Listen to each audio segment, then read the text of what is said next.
lebih banyak tentang FPI. Sebab kami ini selama ini hanya tahu dari berita koran, juga televisi. Ini lebih banyak mengedepankan gerakan-gerakan yang juga bagi orang lain mungkin. Tapi kira-kira apakah ada solusi? Kalau FPI ini berani memberantas kemaksiatan, misalnya menghancurkan plat, ini apa kira-kira bisa memberikan solusi kepada mereka?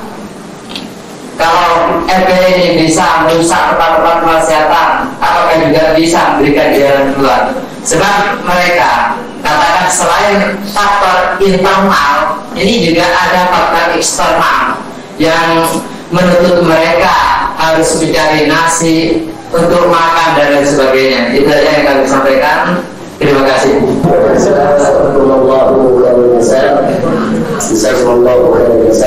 kasih. Kita mulai dari pertanyaan pertama, yaitu tentang apakah FPI juga memberikan solusi kepada para pekerja di tempat maksiat pasca tempat maksiatnya itu dihancurkan atau diserang dan seterusnya. Nah, ini saya punya pengalaman. Saya punya pengalaman dialog ngobrol dengan seorang pejabat tinggi. Jadi ada beberapa pejabat tinggi kumpul. Nah, mereka katakan, Habib, kami sebetulnya dukung gerakan FPI untuk memberantas kemungkaran dan kemaksiatan. Tapi Habib ini mesti cerdas loh. Sekarang tahu-tahu datang menghancurkan tempat maksiat, tapi nggak memberikan solusi. Mereka itu kan nggak ada perempuan yang menjadi pelacur, nggak ada itu orang-orang mau berbuat maksiat begitu aja. Mereka juga menjaga yang kalah. Nah, alangkah indahnya kalau FPI ini bergerak, katakan itu tempat maksiat, tapi pada saat yang sama langsung berikan solusi.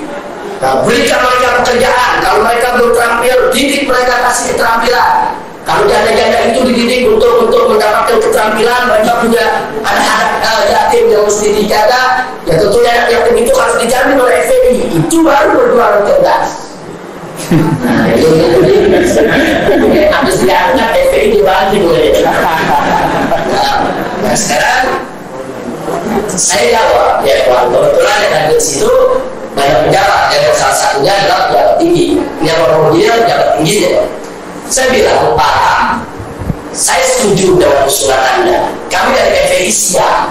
Kami tutup tempat maksiat, kami kumpulkan itu pelacur dan muncikari-muncikarinya. Kemudian kami bilang, yang sudah punya keterampilan, kami masukkan ke pabrik-pabrik untuk dididik atau ke perusahaan-perusahaan untuk langsung kerja. Nah, sedangkan yang belum punya keahlian, kami didik, kami masukkan terus di pelatihan. Ada di pelatihan, kami didik mereka. Kami siap, FPI siap.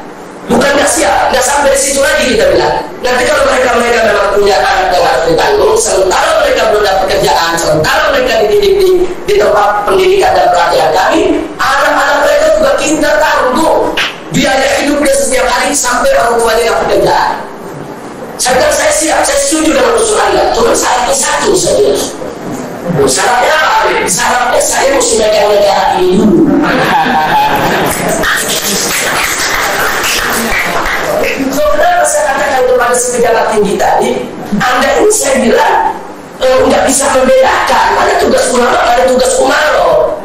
Anda kan umaro, Anda baca itu Undang-Undang Dasar 1945 yang kita gunakan. Di sana kan disebutkan saat itu belum ada amandemen sudah. Bahkan setelah amandemen pun belum berubah. Kita ingatkan, Anda baca dalam Undang-Undang Dasar 1945 dan Anda sudah sumpah setia untuk menjalankannya waktu Anda dilantik sebagai pejabat tinggi negara. Di sana dijelaskan, satu, bahwa kewajiban pemerintah untuk mencerdaskan bangsa. Yang kedua, kewajiban pemerintah untuk menyediakan pekerjaan yang layak bagi rakyat. Yang ketiga, masih ada dalam UUD 45 disebutkan bahwa fakir miskin dan anak yatim terlantar dipelihara oleh negara. Itu tugas Anda, bukan tugas saya. Jadi saya bilang sekarang ini tugas Anda yang tutup tempat maksiat pun tugas Anda. Jadi sebetulnya itu maksiat bukan tugas saya. Nah, cuma karena Anda nggak bekerja, kami dari FPI mencoba mengambil sebagian tugas Anda yang kami mampu. Nah, ini belum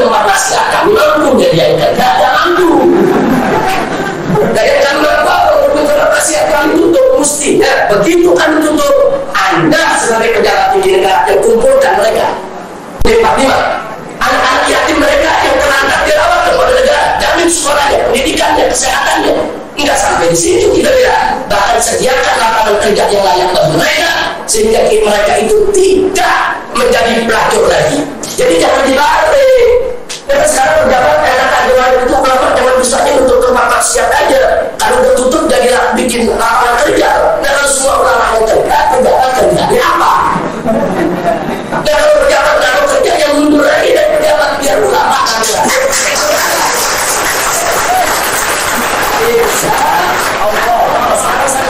Kalau pejabat nggak bekerja, sekarang kiai-kiai semua siap udah. Yang dari Sidodiri, yang dari Lirboyo, dari mana-mana semua siap untuk ngatur negara. Ya suruh mundur aja mereka.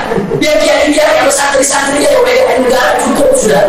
Allahu Akbar. Kiai pegang negara nggak boleh. Santri-santri mau pegang negara nggak boleh. Kita menutup tempat maksiat nggak boleh. Tapi mereka sendiri nggak mau kerja.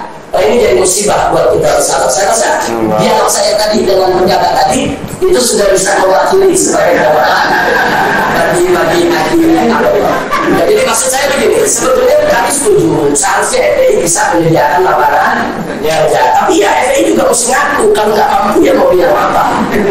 Tapi kalau untuk tutup tempat maksiatnya tetap itu kewajiban. Artinya jangan sampai kesulitan hidup mereka dijadikan alasan untuk membiarkan kemaksiatan.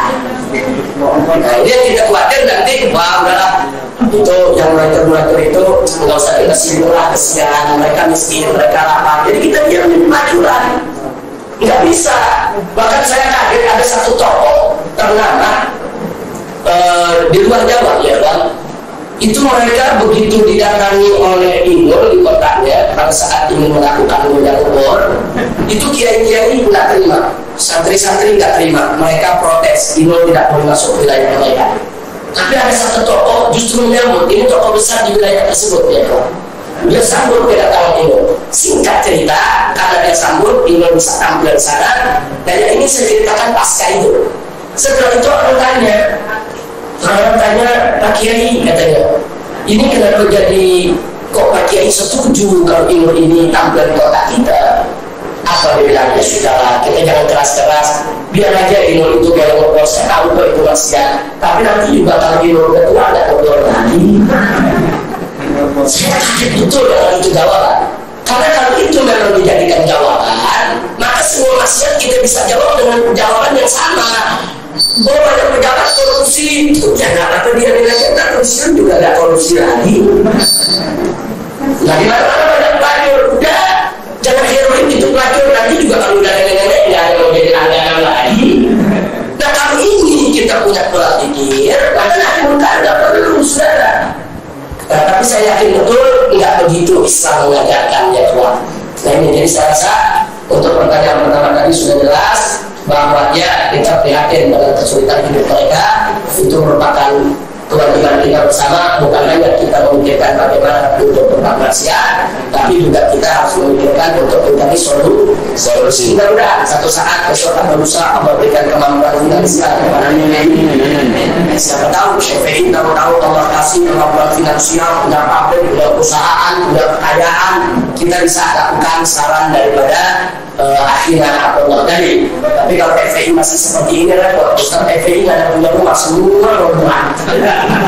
Jadi juga jadi masalah. Buru-buru mau bikin perusahaan, rumah masih enggak. Buru-buru mau bikin pondok pesantren. Makanya saya salut kalau tadi Mas Bahar, Ustaz kita mengatakan, Habib, kalau saya nggak punya kemampuan lah untuk melakukan lagi enggak. Sebetulnya saya mau jawab, saya juga nggak punya kemampuan untuk amal ma'ruf seperti Sidogiri. Sebab untuk amal ma'ruf seperti Sidogiri ini luar biasa ini sudah 257 tahun pondok pesantren ini berdiri saudara. Dari zaman penjajahan Belanda dulu, masya Allah. Nah jadi di sini kita perlu membagi-bagi itu, ya, taksimul amal wal wadha'i. Jadi perlu ada kiai-kiai yang aktif di bidang dakwah, ada perlu yang aktif di bidang pendidikan, ada juga yang aktif di bidang lain yang di bidang pengembangan ekonomi, ada juga yang perlu di bidang yaitu nahi munkar, mencegah kemungkaran. Ini semua harus bagi-bagi itu tugas. Kalau FPI disuruh sendiri nggak mampu, FPI kecil saudara. Jangankan FPI yang kecil, MU saja yang besar organisasi tua besar, kalau disuruh kerjain semua nggak mampu, nggak bisa. Nah, jadi masing-masing punya potensi. Nah, NU potensi besar di dalam mendorong daripada pondok-pondok pesantren tradisional Salafiyah untuk maju ke depan. Nah, itu keistimewaan NU yang tidak dimiliki oleh orang Islam yang lainnya, ya Tuhan. Alhamdulillah, ada sedangkan FPI kecil, mampunya itu tadi, cuma mampunya berangkat doang, udah. Karena mampunya itu yang tidak sesuai dengan kemampuan.